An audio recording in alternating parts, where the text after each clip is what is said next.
দ্বিতীয় শ্রেণীর গণিত বইয়ের আজকের ভিডিওতে আমরা ৮৬ এবং ৮৭ পৃষ্ঠা নিয়ে আলোচনা করব। তো ৮৬ পৃষ্ঠায় দেখো দেওয়া আছে যে ৪-এর গুণ। তো ৪-এর গুণের নামটা তৈরি করি, নিচের ছবি অনুযায়ী কতগুলো আপেল আছে তা বের করি। তো প্রথমে দেখো এইখানে প্রথম থালায় কয়টি আপেল আছে? ৪টি আপেল আছে। দেখো যে ১, ২, ৩, ৪, এখানে ৪টি আপেল আছে। তাহলে এখানে আপেল সংখ্যা বা বস্তু সংখ্যা প্রথম লিখবো, সেটা কত? ৪।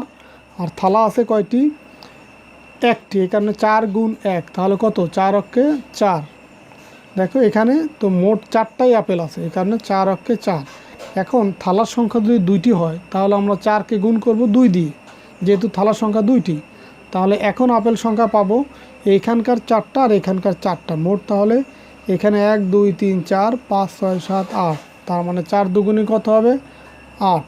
থালার সংখ্যা যদি আরও একটা বাড়ে তাহলে ৪কে গুণ করব, ৪টে আপেলকে গুণ করব ৩টি থালা দিয়ে এবার। তার মানে ৩ ৪-এ কত হবে? এই ৪ আর ৪ ৮, ৮ আর ৪ হচ্ছে ১২। ৩ ৪-এ কত হবে তাহলে? ১২।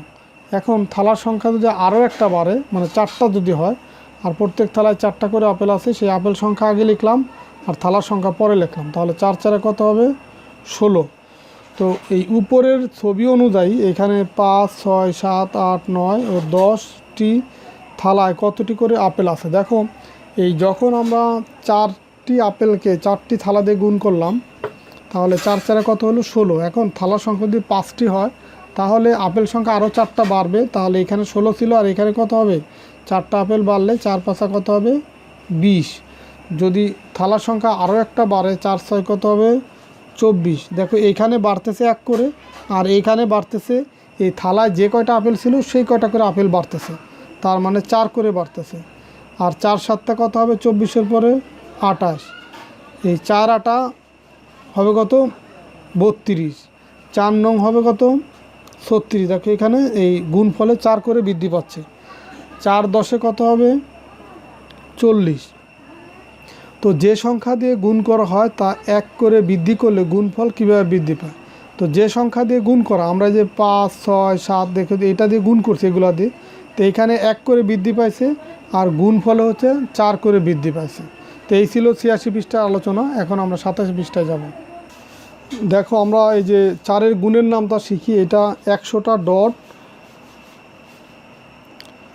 সাথে এল আকৃতির কাগজ ব্যবহার করি এবং গুণফল বের করি। মানে ১০০টা ডট আর এল আকৃতির কাগজের মাধ্যমে আমরা এই নামতার গুণফলগুলো বের করব।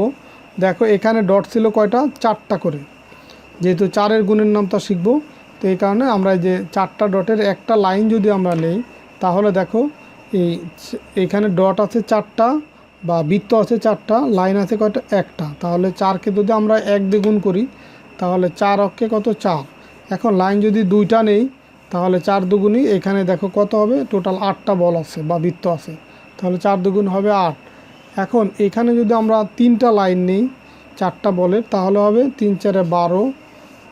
এখানে যদি আরেকটা লাইন, যেটা কাগজ দিয়ে এখানে ঢাকা, এখানে যদি বল থাকতো, এখানেও এই 4টা বল থাকতো, তাহলে দেখো ৪ ৪-এ কত হতো? ১৬।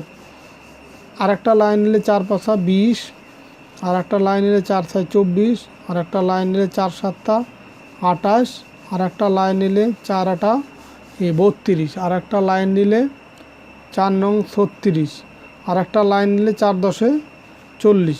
তাহলে আমরা এই ১০০টা বৃত্ত বা ডট এবং এল আকৃতির কাগজের মাধ্যমে এভাবেও বের করতে পারি। এখন নিচে দেখো এখানে এই 4টা ডট বা বৃত্তের যে লাইন, সেটা নিচে কয়টা? 7টা। এই যে দেখো এখানে 7 লেখা আছে, 7টা নিচে। তার মানে 4 আর 7 যদি গুণ করি 4 7-টা কত হবে? এই যে 28 হবে 4 7-টা। এরপরে নিচের দিকে দেখো এখানে 3টা অঙ্ক আছে। এই 3টা অঙ্ক সরাসরি তোমাদেরকে আমি খাতায় সমাধান করে দিচ্ছি। দেখো এখানে 1 নম্বর অঙ্কে দেওয়া আছে যে একটি বিড়ালের 4টি পা আছে। তো 8টি বিড়ালের মোট কতটি পা আছে? তো এটা প্রথম লাইন যা আছে ওইটা আগে লিখে নিব, যে একটি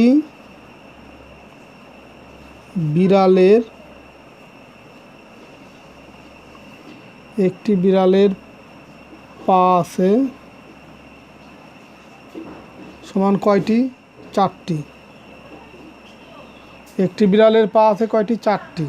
সুতরাং এখানে কয়টা বিড়ালের কথা বলছে? 8টি বিড়ালের পা আছে কয়টি হবে দেখো, একটি বিড়ালের যে কয়টি পা থাকবে, 8টি বিড়ালের অবশ্যই বেশি থাকবে তার চেয়ে পায়ের সংখ্যা, তো এই কারণে গুণ হবে। বেশি হলে কী করতে হয়, গুণ করতে হয়। এই 4-এর সাথে এইখানে যে মান থাকবে বা যে সংখ্যা থাকবে, তাহলে 4 গুণ কত হবে, 8।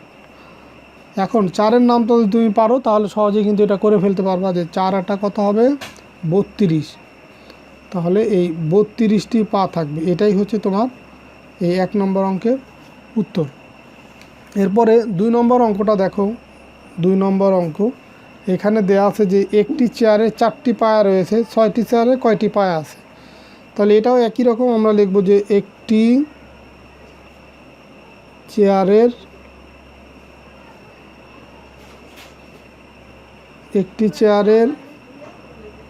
পায়া আছে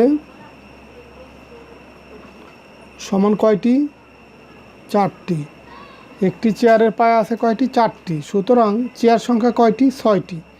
6টি চেয়ারের পায়া আছে, কি বেশি হবে না, আরও বেশি হলে কি করতে হবে, গুণ। 4 গুণ এই যে মান সেটা, 4 গুণ 6। এখন 4-এর নাম তো তুমি ভালোভাবে পারো, তাহলে কিন্তু এই অ্যান্সারটা বের করা তোমার জন্য একেবারে পানির মতো সহজ। 4 6 কত হবে, 4 6 24। তার মানে এই 6টি চেয়ারের পায়া হবে কয়টি, 24টি। তাহলে এটাই হবে কি তোমার 2 নম্বর অঙ্কের উত্তর। এরপরে দেখো 3 নম্বর অঙ্কে বলছে যে প্রতিটি ভেড়ার 4টি বাচ্চা থাকলে 9টি ভেড়ার কয়টি বাচ্চা থাকবে। তো 3 নম্বরটা দেখো এভাবে লিখব যে প্রতিটির কথা মানে হচ্ছে একটি, তাহলে একটি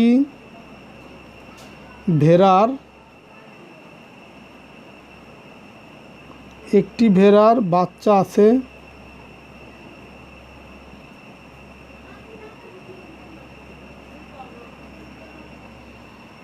বাচ্চা আছে 4টি। একটি ভেড়ার বাচ্চা আছে কয়টি, 4টি। সুতরাং ভেড়ার সংখ্যা কয়টি, 9টি। 9টি ভেড়ার বাচ্চা আছে কয়টি, একটি ভেড়ার যদি 4টি বাচ্চা থাকে, 9টি ভেড়ার বাচ্চার সংখ্যা হবে এটার সাথে এই 9 গুণ হবে, তার মানে 4 গুণ 9 এতটি। এখন 4-এর নামটা যদি তুমি পারো, 4 নং কত হবে, 36। তার মানে তোমাকে নামটা কিন্তু ভালোভাবে শিখতে হবে। তাহলে 4 নং কত হবে, 36। তাহলে 9টি ভেড়ার 36টি বাচ্চা থাকবে। তো এই ছিল তোমাদের এই 87 পৃষ্ঠার অঙ্ক। তো আজকের ভিডিওতে 86 পৃষ্ঠা এবং 87 পৃষ্ঠা সমাধান করে দিলাম। তো আশা করি তোমরা ভালোভাবে বুঝতে পারছো। তো ঠিক আছে, সবাই ভালো থাকো, সুস্থ থাকো। পরের ভিডিওতে আমরা 88 পৃষ্ঠা থেকে আলোচনা শুরু করব। আল্লাহ হাফেজ।